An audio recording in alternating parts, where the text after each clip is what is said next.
कानी बहू। किशोरी लाल जी के बेटे राघव की शादी की बात जगह जगह चल रही थी, लेकिन किशोरी लाल जी को कोई लड़की पसंद ही नहीं आती थी। और उसकी एक ही वजह थी, किशोरी लाल जी का लालची होना। उनको लड़की वालों से मोटा दहेज चाहिए था और इसी चक्कर में एक दिन वो एक बहुत पैसे वाले के घर अपने बेटे का रिश्ता लेकर पहुंचे। उस आदमी का नाम था ओम प्रकाश।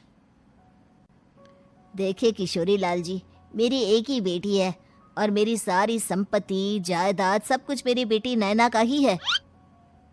पापा, नाम से लगता है बहुत खूबसूरत होगी। कितना अच्छा नाम है ना, नैना। ओ, वैसे बात तो सही है आपकी।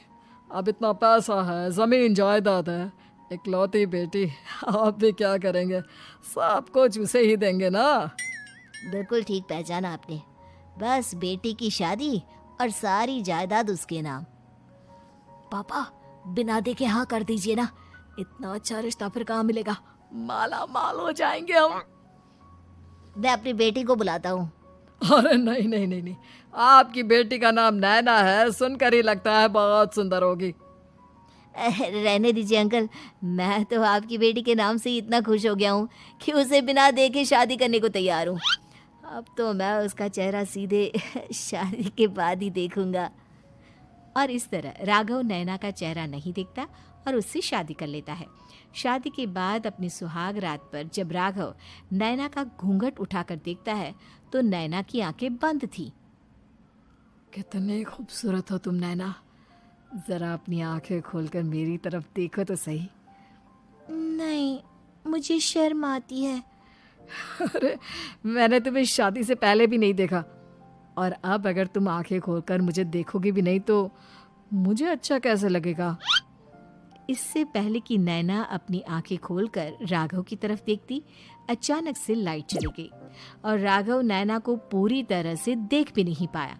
अगली सुबह नैना राघव के लिए नाश्ता बनाकर लेकर आई। अरे ये क्या, आधा पराठा सेका हुआ है और आधा बिल्कुल कच्चा।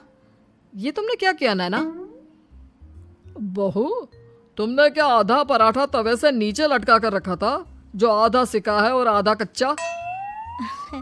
मुझे जितना दिखेगा उतना ही तो सीखूंगी ना पापा जी। जहाँ जहाँ मुझे नजर आ रहा था वहाँ मैंने सीख लिया, जहाँ जहाँ नहीं दिखा वहाँ कच्चा रह गया होगा।